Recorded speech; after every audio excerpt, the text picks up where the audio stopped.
So in this video, I'm going to show you my simple strategy for growing your Skool community without ads and just simple organic YouTube videos. This strategy alone has allowed me to gain lots of targeted members and to dramatically increase my conversion rate above the average of sort of 15 to 20% for free communities. So I'm currently sitting around 25% in terms of conversion rates for members.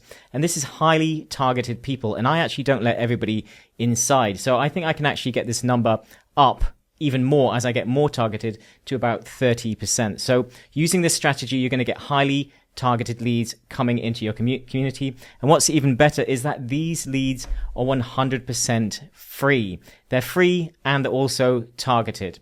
So the method that I use is YouTube. Now, YouTube is what most of the Skool communities that are really big and successful out there are doing. They may have ads as well. They may do retargeting ads, which I think if you're going to do any ads at all in future is the way to do it. So you want to have content out there that's bringing in the right people, and then you want to retarget those people and create similar audiences later on. But in the beginning, for most of us, the idea is that we want to get the right people first. So by creating ads, it can be a bottomless pit of just throwing money into that pit and not really getting the return on your community growth. So I think in the beginning, creating highly targeted, very niche focused content is where it's at. So as you can see here, for this 25% conversion rate that I've got, I'm actually just creating very simple one-take videos like this one, basically, where I've got a few things I want to talk about, a topic that I've researched in advance, and then that idea I brought together in just a simple one-take video without any scripting. Now, these videos will not get massive views. They're not, and the goal is actually not to get massive views. Don't get me wrong, if you go viral and it's highly targeted views that you're getting, that's absolutely fantastic. But what we're trying to do is become a niche authority in our chosen space. And these 100 views can be much more valuable than getting thousands of views. And they're also much easier to create this. We can speak to one particular person, and it means that we've got a passionate audience of people that are coming towards our Skool community. So our goal is conversions, not views. Views, for the most part, if you're growing a business, are vanity metrics. As I said, it's fantastic. If your niche allows more views, then brilliant. But for a lot of businesses, we don't necessarily get a lot of views for our targeted types of videos. But if we can create a lot more content and get as many of those, basically lots of little videos out there that people are going to binge watch, because that's the idea. If you're creating lots of videos that are hyper targeted for one particular group of people, then you're going to be getting them to binge watch your content, join your community, and take action more naturally. It's going to flow towards your community. So we don't want to be worrying about views. Later on, we can find ways to expand our content to gain more views. But the idea is in the beginning, you go for the low-hanging fruit and you really create the foundation of your channel. So you take the pressure off having to worry about being perfect and having to create videos that are going to go viral. This is not the goal. So the goal, step one, is to become a niche authority. Now, if you would like more training on this, I will link to our free community, which is actually called Niche Authority, and you can get more training on this strategy, growing your Skool community and also growing your niche YouTube channel to filter people inside. But the first step and the main focus of becoming a niche authority is that you want to focus on one group with one problem and one solution. Don't try and be too broad. Don't try and speak to too many people, and don't try to cover too many different problems, because what you end up doing is splitting your audience in different ways, and people are less likely to watch and binge watch your content. And when someone joins your community, it's normally because, as I said before, they've watched a number of your videos and then they've taken the desired action. So we don't want to create a broad channel. We want to create a niche channel. And we want to make simple content. We want to be able to produce 3 to 4 videos per week. So almost a video every other day.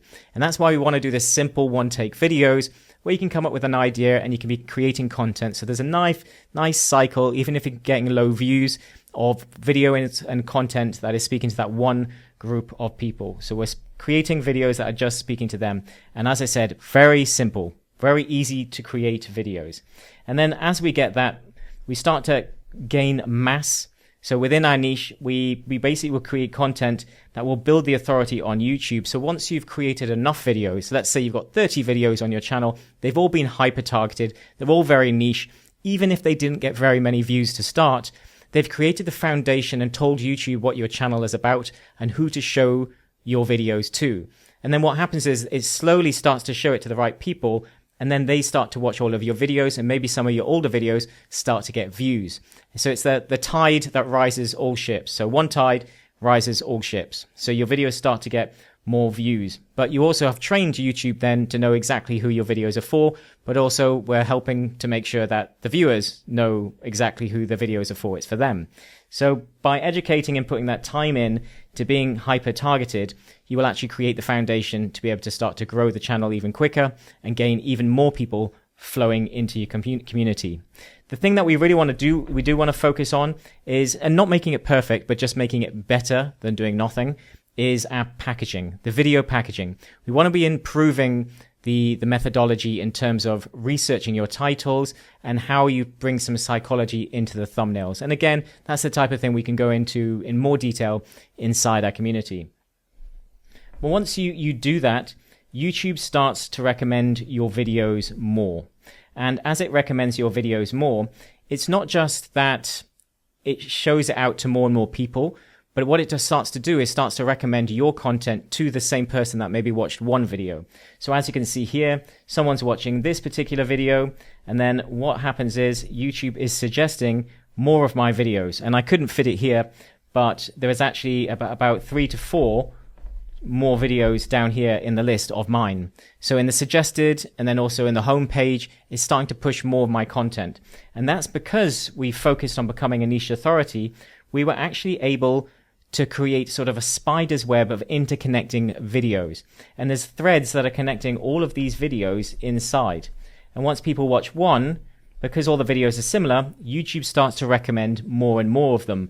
So then people watch more and more. But then it gets a better idea of who potentially would like to watch these videos and in what order to show them. So we create a network of interconnecting videos that potentially get some search traffic. They potentially get people binge watching. They potentially get pushed out more. It just connects all of the videos together, and that improves the overall growth of the channel. So as one video goes out, they all start to connect. And what I often see, and as I said, I've mentioned it, people start to say that they binge watch your content. So when people come into the community, they're often saying things like, hey, I binge watched your videos, really loved it, then decided to join your community. So hearing that, and once you start to hear this sort of statement, I binge watch your videos, that's a great sign that you're doing the right thing, you're sticking on the right path, you're niche enough, and that your videos are speaking to that one particular avatar. So that should be the goal. You want to be able to randomly pick out 5 videos from your channel and go, is this for one particular person? Now, it's okay to test things in the beginning, but you want to make sure that if you took those 5 videos, someone would want to binge watch most of them. Maybe there's one wild card, but you could have at least 3 or 4 of those videos that they're going to binge watch. Otherwise, again, you're potentially splitting your audience and confusing YouTube as well. So you just have to bed down and get used to producing as many videos on it, even if you're getting a few hundred views max or even 100 views. They're hyper-targeted. You're better off getting those low views and focusing on that and getting better and speaking to your audience. And then basically what happens is we then filter into our congruent community. So this is our community. Again, you're welcome to join. Links in the description. But you want to make sure that it's congruent. This is the thing. Your offer and the freebie and what's inside and that you're giving people is in a natural extension of your channel. So you don't want to make it completely different. It almost just wants to be the same. It's the next layer to your channel. So because it's congruent, because it makes sense as a next step, they want more contact from you. They want more content. They want more interactions. They maybe want to work with you. So the natural next step is to filter them into your community. And then they will start to sign up and they'll start to join inside. And then you can nurture them. You can sell coaching programs to you. You can sell one-on-one coaching. You can sell your courses. You can have additional subscription models inside. Once you've got them into your Skool community or your community in general, you have the opportunity. It's like a hub to nurture lots of potential customers and clients. It is your lead generation on steroids. So once you get them into the Skool community, you have many more ways that you're going to be able to contact them to grow your potential business. So make sure that it's congruent. So that's the simple strategy that I use. As I said before, if you would like more training on this, I will link to our free community in the video description. Otherwise, I'll see you in the next one.